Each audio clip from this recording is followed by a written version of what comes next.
ক্যান্টনমেন্টের ভেতরে কি হচ্ছে, কি ঘটতে যাচ্ছে, সেনাবাহিনীর ভেতরে কি হচ্ছে, ২২ জন সেনাবাহিনীর অফিসারদেরকে গ্রেফতারি পরোয়ানা, তাদের বিরুদ্ধে চার্জশিট, এসব সমস্ত কিছু মিলে বাংলাদেশ একটা উত্তাল অবস্থার ভেতরে পতিত হয়েছে।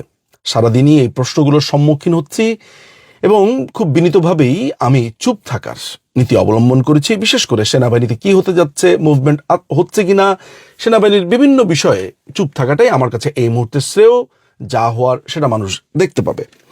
কিন্তু বাংলাদেশ সেনাবাহিনীর এই ড্রেসের, এই জলপাই ড্রেসের যে জৌলুস ছিল, তাদের যে ব্রাদারহুড ছিল এবং তাদের যে ঐক্য ছিল, এবং একজনকে কিছু বললে ১০ জন সেটাকে নিজের ঘাড়ে নেওয়া বলে মনে করত, এবং সেনাবাহিনীর যে ডিগনিটি ছিল, তাদের যে আইন ছিল, নিজস্ব একটা অবস্থান বা চৌহদ্দি বা অ্যাম্বিট ছিল, সেটি ভেঙে পড়েছে, এটি বলা বাহুল্য।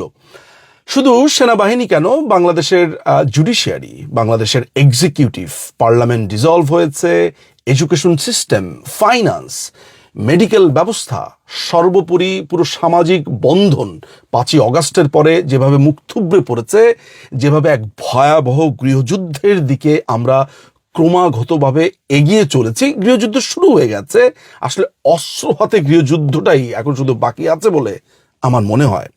কিন্তু আমার প্রশ্ন হচ্ছে যে এই যে সেনাবাহিনীর অফিসারদেরকে গ্রেফতারি পরোয়ানা, তাদের বিরুদ্ধে চার্জ গঠন ইত্যাদি ইত্যাদি ইত্যাদি করা হলো, এই জিনিসগুলো নিয়ে আইনি প্রশ্ন কি? আমি আইনি প্রশ্নের তখনই উত্তর দিতে পারতাম বা উত্তর দিতাম যদি আমি মনে করতাম যে বর্তমান যারা ক্ষমতাসীন তারা বৈধ। তারা যেহেতু অবৈধ, অসাংবিধানিক এবং জোর করে এখানে বসে আছে, ফলে তারা কি করলো না করলো, কি চার্জ গঠন করলো, কি করলো, সেসব নিয়ে আমার একেবারেই মাথা ব্যথা নেই। আমি জানি এটার রেজাল্ট শেষ পর্যন্ত কি হতে পারে এবং আমি সার্টেইন এই ব্যাপারে। কিন্তু আজকে আমি একটা ঘটনা দেখেছি, যেটা দেখে আমি খুব বিস্মিত হয়েছি। সেটি হচ্ছে যে ঢাকা ইউনিভার্সিটির রাজু ভাস্কর্যের সামনে যেই সেনাবাহিনীর অফিসারদের ফেস্টুন বা প্ল্যাকার্ড বা তাদের ছবি সম্বলিত একটা, অবয়ব সম্বলিত একটা প্ল্যাকার্ড সেখানে দাঁড় করিয়ে জুতাপেটা করা হচ্ছে, তাদেরকে নানান ধরনের ঘৃণা প্রদর্শন করা হচ্ছে, গালিগালাজ করা হচ্ছে, অর্থাৎ অলরেডি তাদেরকে দোষী সাব্যস্ত করা হয়েছে। যেই সেনাবাহিনীর অফিসারদের বিরুদ্ধে যদি কোনো অভিযোগ থেকেও থাকে, সেটি হওয়া উচিত ছিল আর্মি অ্যাক্ট 1952 অধীনে, যেটি সংবিধান সিদ্ধ। সেটি তো করা হয়নি, বরঞ্চ ক্যান্টনমেন্ট থেকে মাত্র ৩-৪ কিলোমিটার দূরে ঢাকা ইউনিভার্সিটিতে এই অফিসারদেরকে ক্রমাগত অপমান করা হচ্ছে। ক্যান্টনমেন্ট সম্পূর্ণ চুপ, ক্যান্টনমেন্ট কিছুই বলছে না। গতকালকে বা পরশুদিন একটি সংবাদ সম্মেলন দেখতে পেয়েছি সেনাবাহিনীর পক্ষ থেকে। মনে হচ্ছে যে তারা ভয়ে সন্ত্রস্ত, কি করবে বুঝে উঠতে পারছে না। অথচ তাদেরই কয়েক কিলোমিটার দূরে যখন বিচারের আগেই তাদের বিচার হয়ে যায়, সেটি নিয়ে সেনাবাহিনীর কোনো সংবাদ সম্মেলন নেই, কোনো প্রতিবাদ নেই, কোনো ঘৃণা প্রদর্শন নেই। অথচ আমরা জানি বাংলাদেশের সংবিধান কিংবা ইন্টারন্যাশনাল যে কোনো ধরনের লিগ্যাল নর্মসের ভেতরে প্রচলিত কথাটি হচ্ছে presumption of innocence, not guilty before the trial. Trial শেষ হওয়ার পরে কেউ গিলটি না, এটাই ধরে নেওয়ার কথা বা ধরে নেওয়া উচিত। কিন্তু বাংলাদেশের ক্ষেত্রে দেখতে পাচ্ছি যে সার্বভৌমত্ব বা দেশের সার্বভৌমত্ব যারা রক্ষা করেছে, দেশের যেই এই অফিসাররা আছে, কৃতি সন্তানরা আছে, তাদেরকে অপমান করছে ঢাকা ইউনিভার্সিটিতে। ঢাকা ইউনিভার্সিটি ঢাকা ইউনিভার্সিটি যেন এখন হয়ে উঠেছে বিভিন্ন মানুষকে অপমান করবার একটি সরাইখানা। যাকে খুশি তাকে সেখানে অপমান করো, গালি দাও।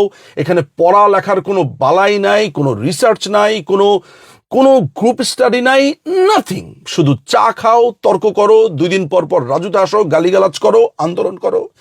এটা হচ্ছে ঢাকা ইউনিভার্সিটির বর্তমান অবস্থা। আমার কাছে এই জিনিসটা এত বেশি বিস্ময়কর লেগেছে যে সেনাবাহিনীর তরফ থেকে কোনো ধরনের রা নেই, কোনো প্রতিবাদ নেই। কিন্তু প্রশ্ন হচ্ছে কেন নেই?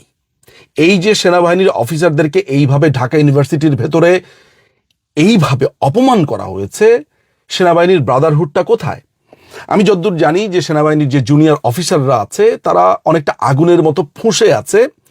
অনেক জেনারেলদের অবস্থাও এমন, অনেক সৈনিকরা ব্যক্তিগতভাবে যোগাযোগ করে এমন সব কথাবার্তা বলেছে যে আমি জানি না যে এই অগ্নিগর্ভ অবস্থা থেকে মুক্তি কি হতে পারে বা ভবিষ্যৎ কি আছে, সেগুলো আমি অদৃষ্টের হাতেই ছেড়ে দিচ্ছি।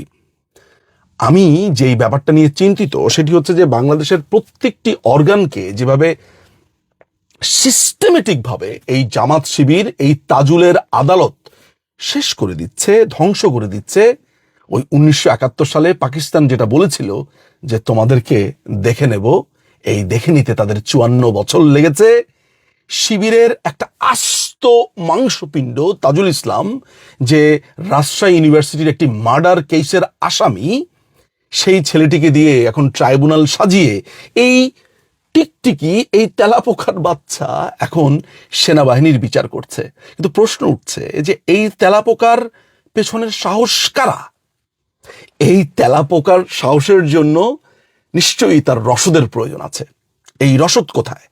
এই রসদ কি এখানে যে যারা মিয়ানমারে আপনার করিডোর করছে, বন্দরগুলো নিয়ে যাচ্ছে, গ্যাসের ব্লকগুলো নিয়ে যাচ্ছে, সেন্ট মার্টিন নিয়ে যাচ্ছে, বা যাদের কাছে পুরো দেশ বিক্রির চুক্তি করা হয়েছে, সেই আমেরিকা, নাকি অন্য কেউ, নাকি খোদ সেনাপ্রধান নিজেই? আমি জানি না যে সেনাপ্রধানের কোনো ধরনের ইঙ্গিত ছাড়া তাজুলের মতো একটা শিবিরের বাচ্চা সেনাবাহিনীর অফিসারদেরকে চিঠি পাঠাতে পারে, এটা আমি বিশ্বাস করতে চাই না। আমার কথা ভুল প্রমাণিত হলে, ভুল হলে সবচাইতে বেশি যেই মানুষটি খুশি হবে সেটি আমি নিজেই। আমি এটি মানুষকে ভাবতে বলবো যে সেনাবাহিনীকে তাহলে ভেঙে দিতে চাচ্ছে। এই সেনাবাহিনীকে ভেঙে দিয়ে কি উদ্ধার করতে চাচ্ছে? আমাদেরকে কি বাইরের কোনো শত্রু হঠাৎ করে আক্রমণ করবে, এই ধরনের কোনো ফন্দি করা হচ্ছে? নাকি ওয়াকার চরম লেভেলের একজন বোকা, নাকি অসম্ভব বুদ্ধিমান? কোনটা? আমি এই সমস্ত চিন্তার ভার দর্শকদের কাছে ছুড়ে দিতে চাই এবং আরেকবার মনে করিয়ে দিতে চাই যে একজন মানুষের বিচারের আগেই তাকে গিল্টি করে ফেলা হয়েছে ঢাকা ইউনিভার্সিটিতে, অর্থাৎ সেনাবাহিনীর অফিসারদেরকে অপমানের চূড়ান্ত। কিন্তু সেনাবাহিনী চুপ কেন? এই নীরবতা কি কি বলে দিয়ে যায়? দর্শক ভাবতে থাকুন। অনেক ধন্যবাদ।